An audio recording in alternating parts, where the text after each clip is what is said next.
Ngayong araw nga ay aming nga pinuntahan itong aking mga kaibigan ang kanila nga pong pinagmamalaki na masarap nga raw na halo-halo.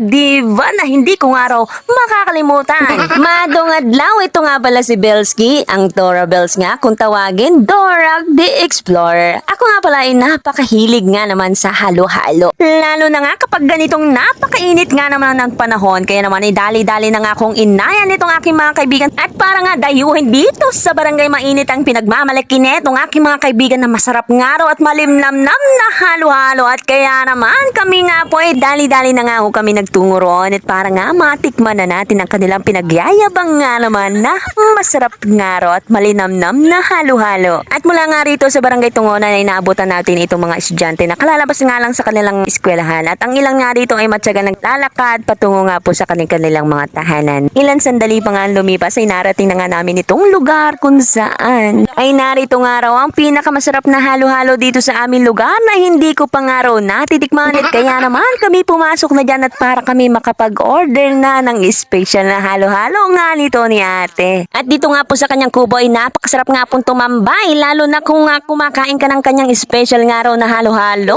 Diba? Yan nga po si ate ay si Pitusana na inaabutan namin na naghahanda nga nitong halo-halo na para nga po sa amin kaya naman itong aking kaibigan na si Nalel ay umorder na agad ng 10 piraso. Abay, sa hilig ko nga raw ho kumain ng halo-halo kaya siguro pasasawain tayong kumain itong aking kaibigan ng kanyang pinagyayabang nga raw ho na masarap na halo-halo nga nitong ni Ate IC o diba isa na all. At ilang sandali pa inoffer sa amin ni Ate IC ang kanyang ukay-ukay at dito nga ay nagagalit pa ang kanyang aso. Kaya naman dali-dali kami nga pumunta nga dito sa kanyang tahanan sa napakaganda nga po niyang tahanan. At yan nga ho nga aking mga kaibigan, nagapili na nga ho sila ng ukay-ukay dyan. At habang nga sila ay nagapili nga ho dyan, ay ako nga po ay pansamantala na munang lumabas dito sa kanyang tahanan. Ay nainggan nyo nga po kung tignan itong napakaganda nga ho niyang bulaklak. Yan nga po ay bonggambilya. O diba, sa harap pa lang ay bongga-bongga na. At napakasarap nga lang daw sa pakiramdam kapag meron ka nga hong magandang halaman dito sa iyong bakuran. Lalo nga po ito'y namumulaklak pa ng napakaganda. O diba,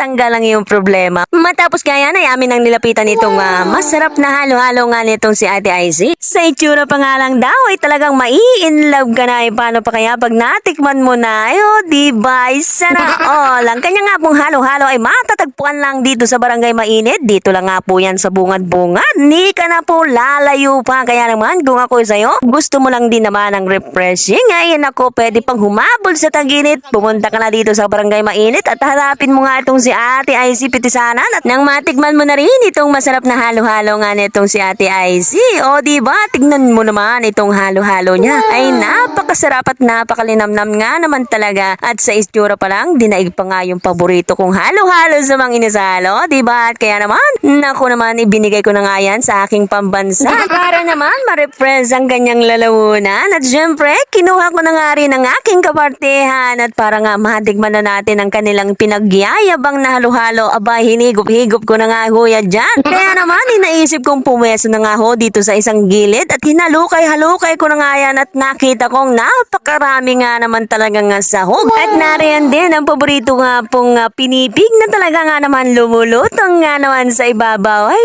naku naman. Abay, naalala ko nga naman ang isang fast food chain namang inasalang paborito ko nga ho nga pinupuntahan kapag nga po ako napunta na nga city. Aba, hindi po walang halo-halo kapag nga ho po ako nag-order nga po ng meal doon. Gustong-gusto ko yung halo-halo nila na meron nga pong ice cream sa ibabaw. Tapos ho, meron pa nga pong tinatawag na leche flan ay talaga nga naman napakasarap at napakalinamnam nga naman. Aba, dinaig pa nga ho niya ang halo-halo namang inasal sa lasa pa nga lang talaga nga. Nako naman, ako'y na-inlove talaga dito sa halo-halo ni Ate IC at kaya naman nawiwili itong mga bata na kumain nga ho ng halo-halo. Kaya naman sa mga magbabakasyon dyan at uuwi dito sa bayan ng Banton ay nako, pumunta ka na dito sa lugar nga ni Ate IC para umorder ng kanyang masarap na halo-halo. At tiyan ko sa'yo na magugustuhan mo itong halo-halo nga ni Ate IC. Siguradong taob itong baso.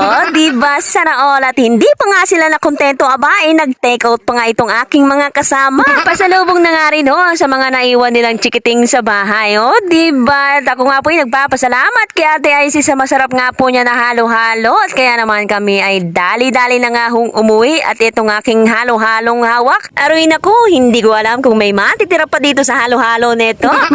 Matira matibay sa sabaw mo ay charot. At ilang sandali pa ay nakarating na nga rin kami dito sa Barangay Libdong. Dito nga po sa aming tambayan at salamat naman at meron pang natira dito sa halo-halo na aming dala. At dito si Belsky ang nagsasabing hindi lahat ng masarap ay makakabuti sa iyong kalusugan. Lagi mong tandaan na maghinay-hinay at para nga humaba ang iyong buhay. At yan lang. Thank you for watching and love you so much and babu!